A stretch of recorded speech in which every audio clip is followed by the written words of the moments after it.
My parents left me at the altar. Your sister invited us to the movies, so figure it out yourself.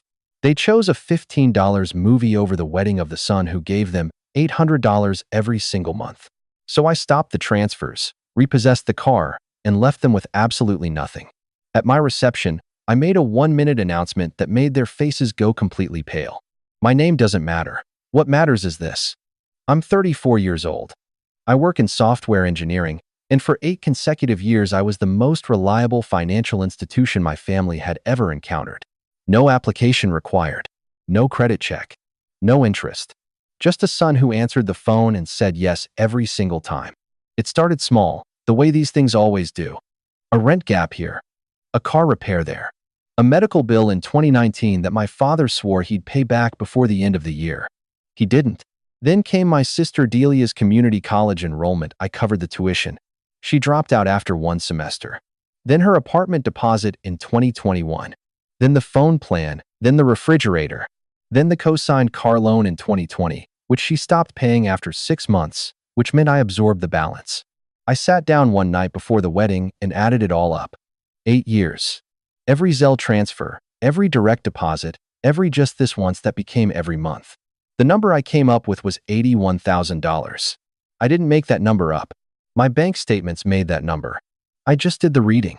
I never called it anything dramatic. I just started calling it what it was. I was the family ATM. Open 24 hours. Never closed. Never asked for anything back. And I never once said no. That was the problem. Here's the thing about being the responsible one in a family like mine. It doesn't earn you respect, it earns you availability. My parents had 2 children. One was an investment, the kind you protect and defend and make excuses for. One was a resource, the kind you draw from until the well runs dry. I was the well. Delia is 29. In the past 5 years, she has held, by my count, 4 jobs. None longer than 4 months. Every time, there was a reason. Bad boss, bad timing, bad luck. My parents always nodded along. She's going through a hard time, my mother would say. Delia had been going through a hard time for half a decade. Meanwhile, I was going through a direct deposit every month, and nobody called that anything at all. The word my parents never used for Delia was the word I'd been using in my head for years. Golden child. She couldn't fail. She could only be failed by circumstances. And I was one of those circumstances, a permanent fallback, a soft landing, a number she could call when the account hit 0. Then I got engaged. And for the first time in years, I thought maybe things would be different. I thought maybe this, my wedding, the one day that was supposed to be mine, would be the thing that finally put us on the same side. I was wrong. But I didn't know that yet. About 6 weeks before the wedding, I did something I thought was generous. I called my mother and told her I wanted to cover the outfits, all of them. Her dress, my father's tie and shoes, whatever Delia wanted to wear. I said I wanted them there, and I wanted them to look good. My mother said that was so sweet of me. My father said he'd wear the good suit. Delia said she'd think about what she wanted and get back to me. She got back to me 3 days later with a photo of a dress from a department store. No price mentioned. I went and looked it up. I didn't say anything about the number. I just paid it. $620 total: the dress, the shoes, a new tie for my father, alterations. I kept the receipt. Not because I expected trouble, just habit. Those clothes were hanging in their closet the morning of my wedding. But I'm getting ahead of myself. 3 days before the ceremony, Delia texted me. Not to ask about the rehearsal dinner time, not to confirm parking. She wanted to know if it was okay if the 3 of them caught a movie the evening before, just a little family outing, she said, something relaxed before the big day. I told her that was fine. The rehearsal dinner ended at 9. Plenty of time. That should have been the end of it. It wasn't. The morning of the wedding, I woke up at 7, showered, and checked my phone. There was a text from Delia, timestamped 11:47 a.m. I remember the time exactly because I looked at it, looked at the clock, and did the math without meaning to. The ceremony started at 2. The restaurant she mentioned was 14 minutes from the church. The text said, "Actually, we ended up doing brunch instead. It's running a little long. We'll try to make it. We'll try to make it." I set the phone face down on the bathroom counter and finished getting dressed. I told myself they would make it. I told myself 14 minutes was nothing. I told myself a lot of things while I knotted my tie in the mirror. They didn't try. The voicemail was 43 seconds long. I know that because I've played it back enough times to have the whole thing memorized, not because I wanted to, but because certain things just don't leave. My mother's voice came through calm and bright, the way it always sounded when she was having a good day and genuinely couldn't imagine why everyone else wouldn't be having one too. Honey, we are so sorry. We got a little turned around with the timing. Delia got us these reservations, and you know how impossible it is to get a table at this place on a weekend. The French toast here is just incredible. You really would love it. I keep telling your father he has to try the one with the powdered sugar anyway. We are going to try to wrap up here soon. Just go ahead and start without us. We will see all the photos after. We love you so much. Okay, sweetie, bye. That was it. 43 seconds. No actual apology. No acknowledgement that a wedding ceremony was starting in 8 minutes with 85 people seated and waiting. Just the French toast. Just the table that was so hard to get on a weekend. Just "we love you" dropped at the very end. The way you toss a receipt in the trash on your way out the door, technically handled, already forgotten. I stood at that altar in my rented tuxedo and I listened to all 43 seconds. Then I took the phone from my ear, looked at the screen for a moment, and put it back in my jacket pocket. I looked at Mike on my left. I looked at Chris on my right. Neither of them said a single word. The kind of silence that means they heard enough. I straightened my jacket. I said, "Let's get married." And we did. And it was a good wedding. I want to be clear about that. Sloan was stunning. The officiant said everything exactly right, and at some point during the vows she reached over and squeezed my hand just slightly tighter than necessary. I knew what she meant by it. I squeezed back. But here is what I also knew. Standing there, 85 people had watched me walk to that altar. 85 people could see the front row, left side. 3 chairs with white ribbon tied to the backs. Programs with names printed on the front. Empty from the opening song all the way to the final blessing, and not one of those 85 people asked me about it during the ceremony because nobody needed to. The empty seats said everything that needed to be said. Cousin Danny noticed about 10 minutes in. I saw it happen. He looked at the pew, looked at me, looked away fast. The way people do when they've accidentally seen something private. The photographer was just doing her job, moving through the room, and she captured that front row in at least 2 frames. I know, because I've been through the album. Those shots are still in there. The reception went the way receptions go. First dance, toasts, dinner, cake. Sloan laughed at something her maid of honor said. Mike gave a speech that made people cry. It was, by every visible measure, a good evening. Later that night, after the last song, I stepped out to the parking lot alone for some air. I had my phone in my hand. I stood there for a minute looking at the screen, at the 1 voicemail notification still sitting there, at the 3 names in my contacts I hadn't called back. Then I opened my banking app and made 1 call. Not to my parents. Not to Delia. To my bank.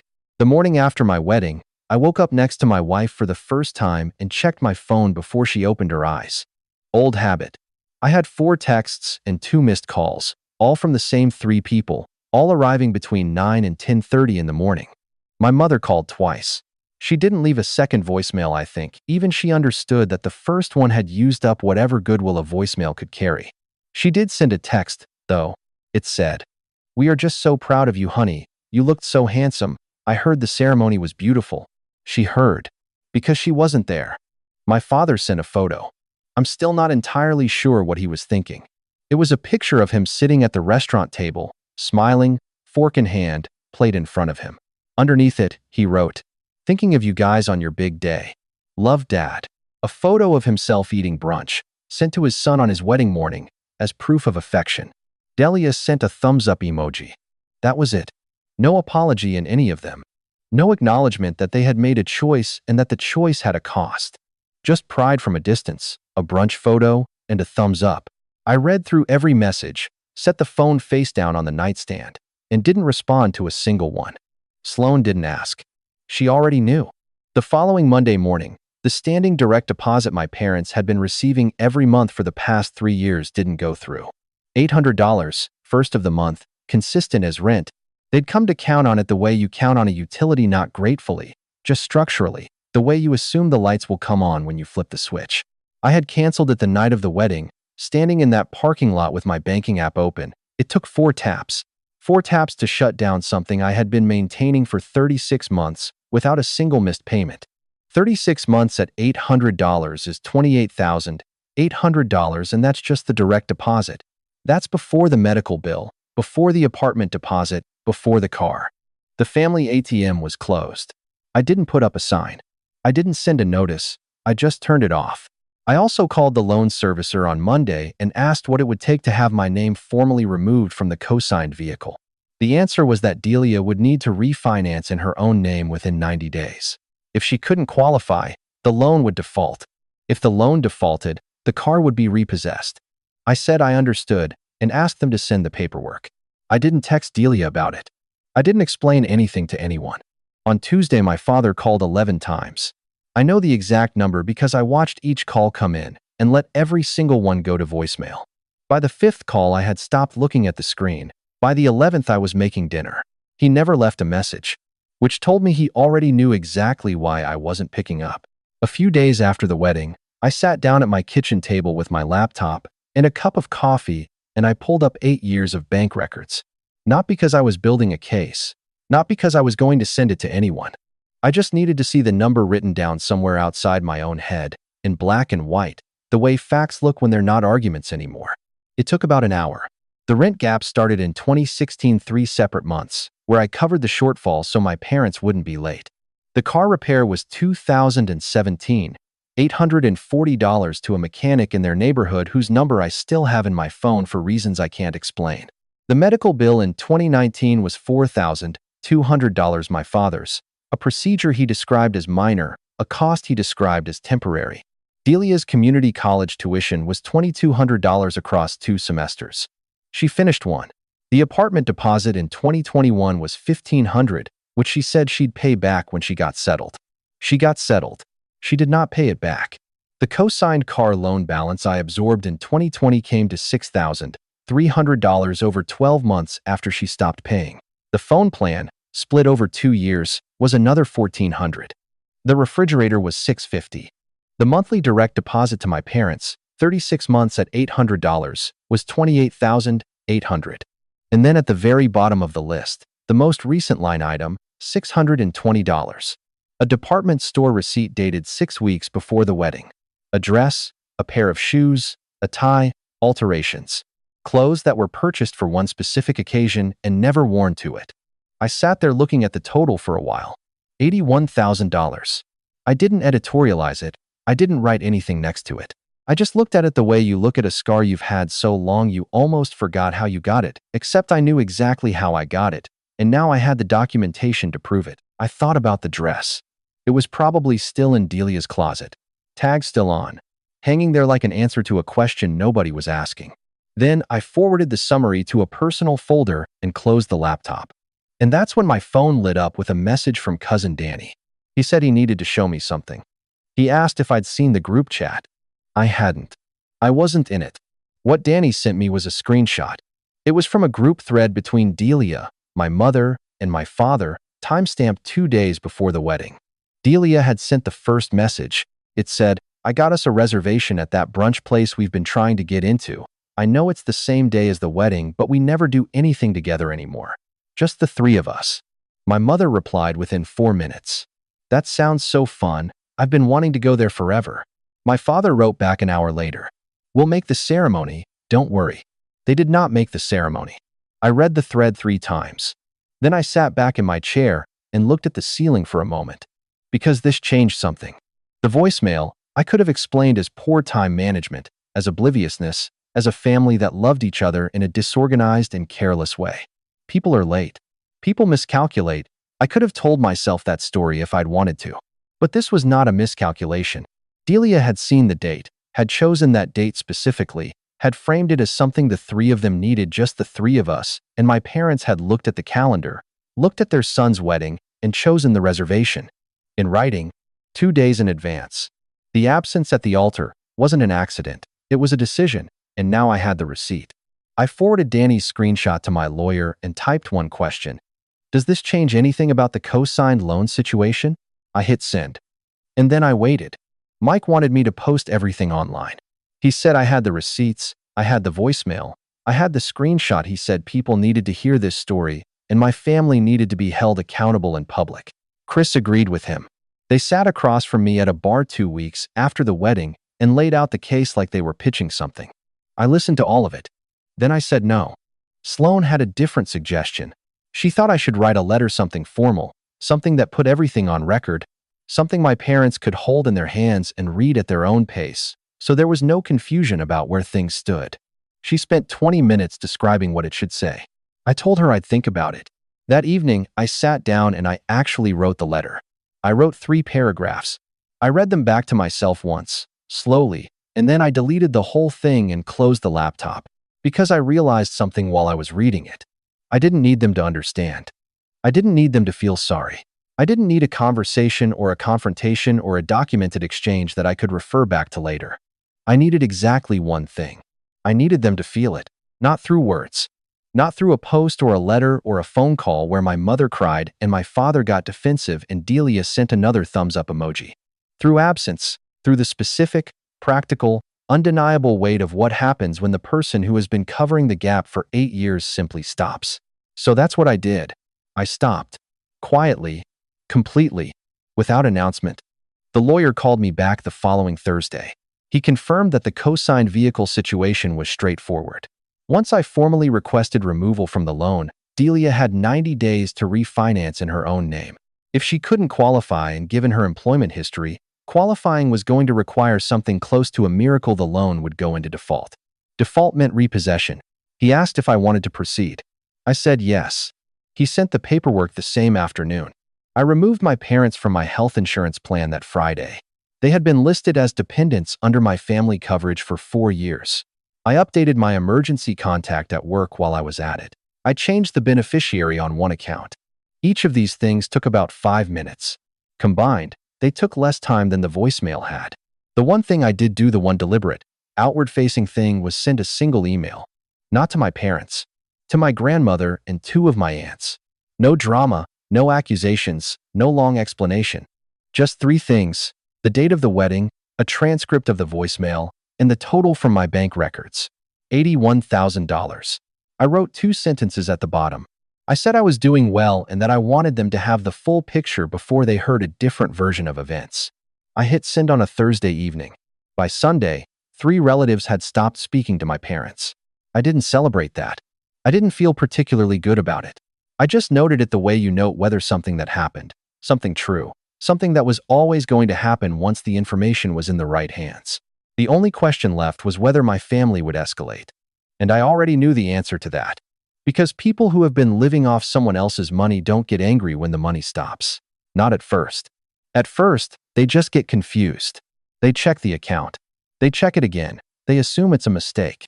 It takes a little while for the confusion to become something else entirely. There is a photograph from my wedding that I keep on my phone. Not framed, not printed, just sitting in an album I open maybe once a month. It was taken at 2:07 p.m., according to the file timestamp 5 minutes after the ceremony began. The photographer was moving through the room the way photographers do, catching everything, and at some point her lens landed on the front row, left side. 3 chairs. White ribbon tied to the backs. Programs tucked into the seats. Names printed on the front in the same font as the rest of the program. My parents, my sister, present on paper, absent in every way that counted. I look at that photo sometimes and I think about what I was feeling when it was taken. The honest answer is that I wasn't feeling much. Not numbness, exactly, more like clarity. The kind of clarity that only comes when something you've been half suspecting for years finally proves itself in a way you can't talk yourself out of. Standing at that altar with 85 people behind me and 3 empty seats in front of me, I understood something I hadn't let myself understand before. I had never been a son to them. I had been a solution. And solutions don't get grieved when they stop working. They get replaced, or they get resented, or they simply get ignored until the problem comes back. I kept that photo. Not as a wound, as a receipt. That framing helped me more than any conversation could have. It helped me the following Thursday when my mother left a voicemail saying she didn't understand why the deposit hadn't come through and was everything okay. It helped me 3 weeks later when my father sent a long text explaining that they were struggling and that family takes care of family. It helped me every time I looked at my phone and chose not to answer, not out of cruelty, but out of the simple recognition that I had already given my answer. I had given it in 4 taps on a banking app, standing in a parking lot in my wedding clothes, and there was nothing left to add. 6 months passed. The 90-day refinance window on the car came and went. I got a notification from the loan servicer. I noted it and moved on. Then I ran into them at a grocery store. It was a Tuesday afternoon, suburban Kroger, nothing remarkable about it. I was in the self-checkout lane with maybe 12 items. I glanced up at the regular checkout lines out of habit, and I saw them, my mother and Delia, 2 lanes over, unloading a cart onto the belt. My mother was talking. Delia was looking at her phone. Neither of them had seen me yet. I watched the cashier run the items through. I watched my mother open her wallet and pull out a card and hand it over. I watched the cashier swipe it. I watched the cashier's expression shift, that particular practice neutrality cashiers use when something goes wrong at the register. She said something. My mother leaned forward. The cashier said it again. My mother's hand went back into her wallet. The card had declined. The total on the screen was $67.40. Delia looked up from her phone. My mother looked at Delia. Delia made a face that meant she didn't have it either. A line had formed behind them. The cashier was waiting with the specific patience of someone who has seen this before and will see it again and is not personally invested in the outcome. That's when my mother looked up and saw me. We made eye contact across 2 checkout lanes on a Tuesday afternoon in a grocery store. I held it for 3 seconds, not hard, not soft, just present, and then I looked back down at my own items, finished the transaction, and picked up my bag. I was almost to the exit when I heard Delia behind me. Hey. Her voice was sharp, the way it got when she wanted to sound calm and didn't quite manage it. You can't just walk away. She needed help back there. I stopped. I turned around. I looked at her for a moment. I said, I've been leaving for 6 months. You just noticed. Then I walked out to the parking lot, got in my car, and drove away. In the rearview mirror, I could see her standing at the entrance, watching me go, not moving. Just standing there in the parking lot of a Kroger on a Tuesday afternoon, in clothes I hadn't paid for, next to a car that was no longer mine to co-sign. The French toast must not have been worth it. Here is what happened after that Tuesday afternoon, in the order that it happened. Delia defaulted on the car refinance. She couldn't qualify on her own, no surprise, given that her longest stretch of employment in 5 years was 11 weeks at a shipping warehouse. The loan went into default 60 days after the window closed. The car was repossessed on a Thursday morning. I know this because the loan servicer sent me a final notification as the removed co-signer. I read it, archived it, and made coffee. My parents moved out of their apartment 2 months later. The unit they'd been in for 6 years, the one with the rent gap I'd covered 3 times back in 2016, was more than they could sustain without the monthly transfer. They moved into a smaller place across town, closer to my father's part-time job. I know this because my grandmother mentioned it the one time we spoke on the phone. Not as a complaint, just as information. I said I was glad they found something. She said she understood what I'd done and why. That was the whole conversation. 3 relatives are still not speaking to my parents. I didn't ask them to take sides. I just gave them the facts and let them decide. Some people, when they see the full picture, make their own choices. Sloan and I put a down payment on a house 4 months after the wedding. $800 a month, reclaimed and redirected, compounding quietly in the background while I wasn't paying attention. It turns out financial freedom doesn't arrive with a soundtrack. It just shows up one afternoon when you're signing paperwork and you realize that the number in your account is yours, entirely, with no outstanding obligations attached to it. I don't hate my parents. I want to be clear about that. Hate would require me to keep thinking about them, and I have other things to think about now. A house. A wife. A savings account that goes in one direction. I don't hate Delia either. I just stopped being useful to her. And in a family like mine, that's the same as disappearing. The ATM's offline. I'm not.